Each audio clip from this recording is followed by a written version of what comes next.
Well, hello again, friends. Mark Schofield back with you here on the old YouTube channel. It's been a while. We've gone through some logistical changes, but thankfully those have been ironed out now. And with draft season really starting to heat up, we're going to be spending a lot of time over the next couple of weeks and months breaking down some prospects for the 2022 NFL draft. And we return to the quarterback realm, quarterback Matt Corral from Mississippi. And I've got 6 plays here queued up from his game against Mississippi State, a game where he finished 26 of 34 for 234, a touchdown and an interception. We're going to talk about some manipulation stuff, some pocket management stuff.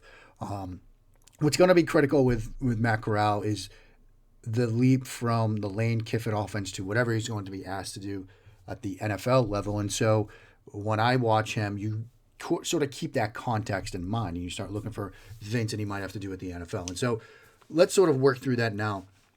His first play is going to sort of end up being a two-man game here, where he's going to have this deep out route here.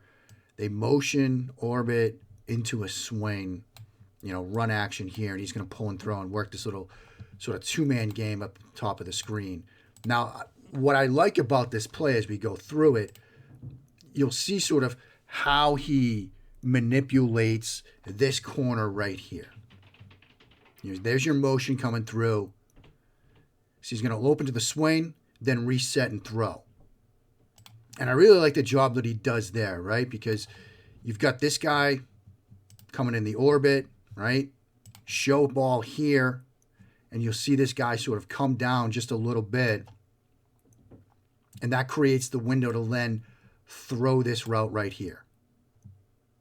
So I really like how he does that. You'll see as he opens this way, this guy's going to come down. Creates that bigger window. Now the reset and throw on time. Now the ball is a little high. It's catchable. Ball pops out. So you'd like to see the placement better. But I just like sort of how he manipulates this, right? By coming and opening this way and then resetting and sort of throwing that deep out. So you see it now from the end zone angle. Again, looking for things that will translate from this offense to an NFL game and manipulating defenders with your eyes, your feet, your shoulders, ball fakes. That's huge, right? So he shows it, then you reset and you throw. I just really like the job that he does here. I know it's not completed, but get everything pointed this way, right? If you're that outside corner, that curl flat defender, you see feet, you see shoulders, you see ball. You're thinking, yeah, this is going to come out. He's going to throw this. You start to come down, the reset and the throw. Now again, a little high, ball pops out, but I just like what he does from there. Now you see the situation, 3rd and 12 look, and we're going to get sort of Haas to this side, and you're going to get this little concept here. See this a lot at the NFL level. Here's your sort of Haas look with the hitch here, the seam here. He's going to open to this side, sees them sort of drop into quarters, cover 4, comes back and throws this concept to the left. And so in terms of get into a backside dig or get into a secondary or a tertiary read, you see that on this play. Because here he's going to open to the right. See him drop it into 4. He's immediately coming here now. And can he work this game, this here, what's going to be his best choice? And you'll see he's going to throw the deeper route. Has to reset too, but sticks it in there. And you'll see from the end zone angle why he has to reset, right? He'll open to the right, sees them drop it and takes that away. Now you come back this way. It's 3rd and 12, so yeah, this is open, but you'd rather hit this dig route coming in and give yourself a shot at moving the sticks here. So he starts to throw, but then has to reset because you've got that little bit of pressure.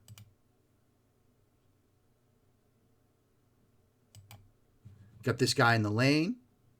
You got this guy coming. If you throw it right away, he's going to knock it down. So you pump, get him to leave his feet, which is a really nice thing to do on the fly, and then quick reset and throw. I mean, that's tough to do. But he's able to do this in the blink of an eye. So I think from a pocket management standpoint, as well as get into the backside concept, this is a really nice play. All right, now this is one I think he'd love to have back. You see the situation, 1st and 10, ball near midfield. You got Lane on the field here. Lane being Lane. We love him. You're going to get, again, that motion into the orbit, which we've already seen it once, but they've run it a ton already. They run it a ton all the time. But you're going to get peel here to the Twins where you get post and you get wheel from 2. They're going to end up spinning this into single high. Curl flat defender here is going to sort of squat because he's got the eye candy of the swing. Wheel route is wide open. But you'll see instead what he decides to do. So there's your motion. Pumps on it. And he just decides he's going to throw that. And he throws it into double coverage. And unfortunately, you don't see it. But something tells me Lane was hoping he would go elsewhere with the ball. Because, again, good job to sell this. And you'll see the curl flat defender sort of stay on that. Right? This route is the one that comes open. Is your curl flat defender sort of staying here. This guy sort of passes this off as well. That post route is bracketed by the corner and the safety. The corner's working over the top of it. Safety's lurking here as well and just reading your eyes as the quarterback. This is the route that comes open. And I'd love to have seen him on this play. Yeah, I'm going to throw the wheel instead, right? He's already decided, I'm going to let this fly. Here's your curl flat defender worrying about this. This route's open. Stick this in here. That's the decision I would have loved to have seen him make on this play. Instead, he throws the post into a double coverage situation, and you get the incompletion. You see it now from the end zone angle. Something tells me he just predetermined this. Look, I'm going to let this go deep. I'm going to sell him on that. Reset and let this fly. See, he never looks, and you get the incompletion. He never looks at that wheel route to see if that's an option. He's looking here, right? I'm going to sell that, get everybody to bite on it, get everybody to come downhill on it, and now I'm going to throw the post route over the top after resetting. And there's no one home. Next play we'll look at, 2nd and 22. Don't have a ton in the playbook for this, obviously, but they go formation into the boundary, right? You tight end here, and then you get the 3 receivers here, so it's a 4x0 quad into the boundary. You get a vertical, and you get the in cuts here and here. And he's going to hit the second dig here. And it's just a nice job of hitting that second window. Again, sort of a zone coverage. Not a lot of room to work with, right? Left hash into the boundary. Not a ton of room to work with. But sticks that in nicely against zone coverage.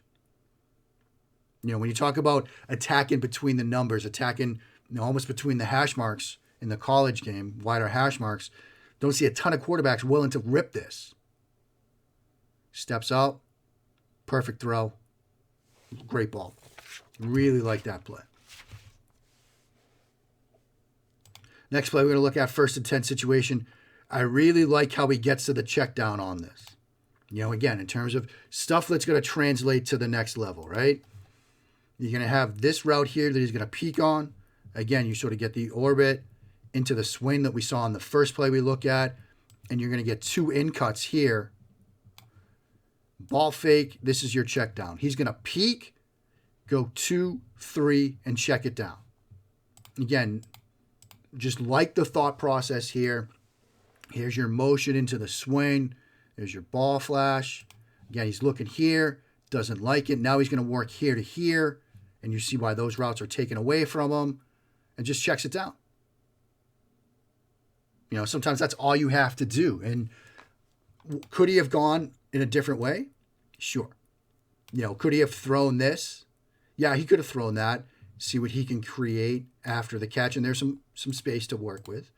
But in terms of what's going to translate to the next level, getting from peak to 1 to 2 to check down, I just really like that from him. You'll see it now from the end zone angle. You'll see the thought process. And also when you see quarterbacks work in full field, 1, 2, 3, 4, so to speak, you like to watch the feet, right? Are the eyes and the feet working in concert here? You see it. See how he's working through those reads with his feet, right? You get the parallel stance and the gun alignment. Comes out of the fake. Now you've set up. You want to throw that out route? Sure, it's there. Your feet are ready to go. They're under you. Read number 1. Read number 2, middle of the field, then 3, then 4.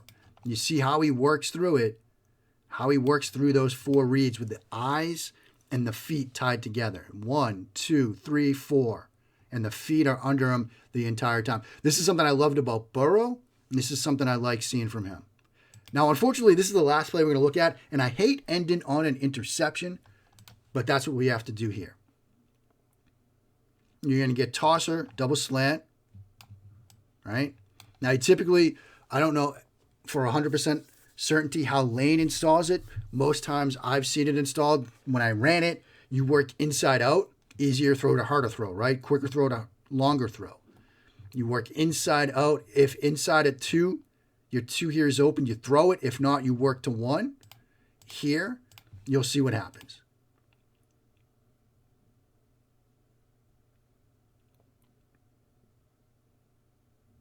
So he does it right in the sense that he works 2 to 1. But for whatever reason, he doesn't throw to 2. This guy's crossing face here.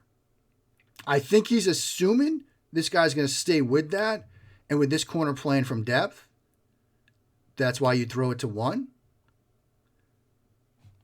But we all know the saying. You assume, you know what happens. That guy peels off, and he throws it right to him. You know, it's a learning lesson. Next time he sees a coverage like this, a look like this, he might say, all right, I know it's a quick game concept, right? But I see him coming out this way. I see him dropping. I got to start thinking he's pushing here to get curl flat. He's going to cross face. That's where I have to throw the ball. I can't just assume that he's going to come right here. I have to see it, of course. But I can't also assume that he's going to stick on this. I have to make sure he crosses it and then get it out. You've got time. You've got space to work with. And so I think this is just a learning lesson for him that he's going to have to learn in terms of working this concept. You've seen this guy playing from depth. Maybe you think, okay, well, he's going to be getting here. I can throw that. But he's going to learn from it. Again, unfortunately, this is the play that we have to end on. It would still go to win. He would actually throw a technical touchdown pass on the next drive to sort of bounce back from that. More of a jet sweep, fly sweep kind of thing. But, you know, this is one he'll have to learn from. And hopefully he does. I mean, there's a lot to like here in terms of stuff that's going to translate to the next level. And I think my favorite was the play just before this, right? The play we looked at with his feet under him. This one right here. 1, 2, 3, 4. I just love that. I love seeing that from a quarterback. The footwork matters so much, and that was such a great play to see from him. So that's a look at Matt Corral in the Egg Bowl against Mississippi State. Happy to be back here doing some videos for you, and we'll keep it rolling here as we get forward through draft season. Thanks as always for watching, kids. Give me a follow on the social medias, on the Bird app, at Mark Schofield on Twitter. But thanks for subscribing, and thanks for watching.